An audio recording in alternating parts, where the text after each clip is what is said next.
Kulikuwa na kijana aliyeitwa Juma na msichana aliyeitwa Amina. Wote walitoka familia maskini, lakini walikuwa na kitu kimoja cha dhamani kuliko vyote. Na hicho kitu ni mapenzi ya ukweli. Waliishi kijijini, wakitembea pamoja kila siku, wakishirikiana hata kile kidogo walichokuwa nacho. Mara nyingi walikosa chakula cha kutosha, lakini walifurahi kwa sababu walikuwa pamoja. Amina alikuwa akimtia moyo Juma kila wakati. Usikate tamaa, siku moja tutafanikiwa. Hayo yalikuwa maneno ya Amina kwa Juma. Maneno hayo yalikaa moyoni mwa Juma. Aliamua kwenda mjini kutafuta maisha. Amina alimuaga kwa machozi, lakini kwa matumaini kwamba siku moja watapatana tena wakiwa wamefanikiwa. Miaka ilipita. Juma alipambana sana. Alifanya kazi ndogo ndogo, akalala bila chakula, lakini hakukata tamaa. Mwishowe bahati ilimwangukia. Alianzisha biashara iliyokuwa kubwa sana na baadaye akawa tajiri. Lakini pesa zilimbadilisha Juma.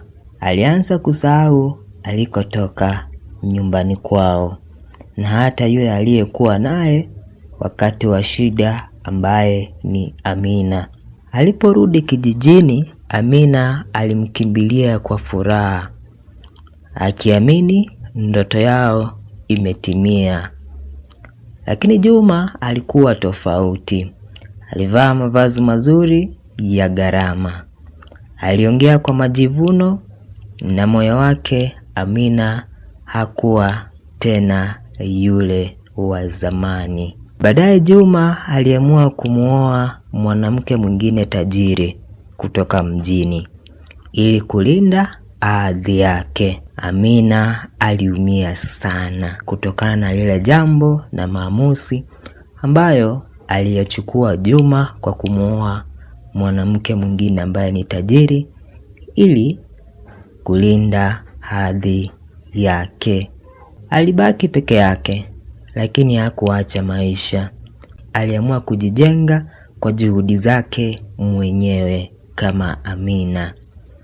Taratibu alianza biashara ndogo ya kuuza bidhaa sokoni. Kwa uvumilivu na bidii, naye akaanza kufanikiwa. Miaka mingi ilipita ikaenda. Siku moja Juma alipoteza mali yote aliyokuwa ametengeneza kutokana na biashara ambazo alikuwa akifanya. Na kupotea kwa mali yake ni kutokana na marafiki wabaya, wanawake wabaya ambao walichukua mali zake.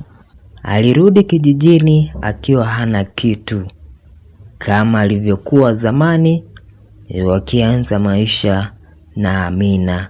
Alipofika alimkuta Amina, lakini safari hii akiwa mwanamke mwenye mafanikio, mwenye heshima na furaha ya kweli.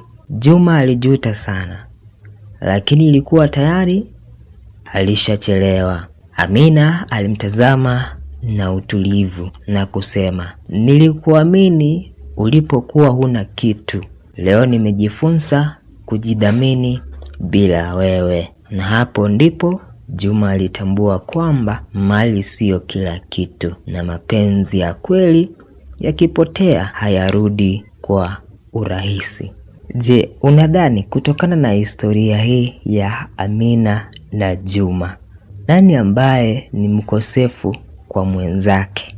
Wote walipatana wakiwa maskini, mapenzi yakawa ndicho kigezo kwao. Wakapendana licha ya umaskini. Mmoja wao akafanikiwa, akapata mali, lakini akaenda akamsahau mwenzake ambaye walikuwepo na yeye kijijini kipindi cha umaskini. Alivyo Mungu, mali yote ambayo aliyoyapata yakapotea, lakini huyu mwenzake pia akafanikiwa kimaisha. Ungekuwa wewe ni Amina, ungemrudia Juma? Ni maswali kichwani.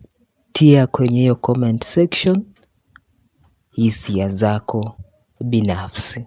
Siku zote niite Yona na hii ni Yona Reports.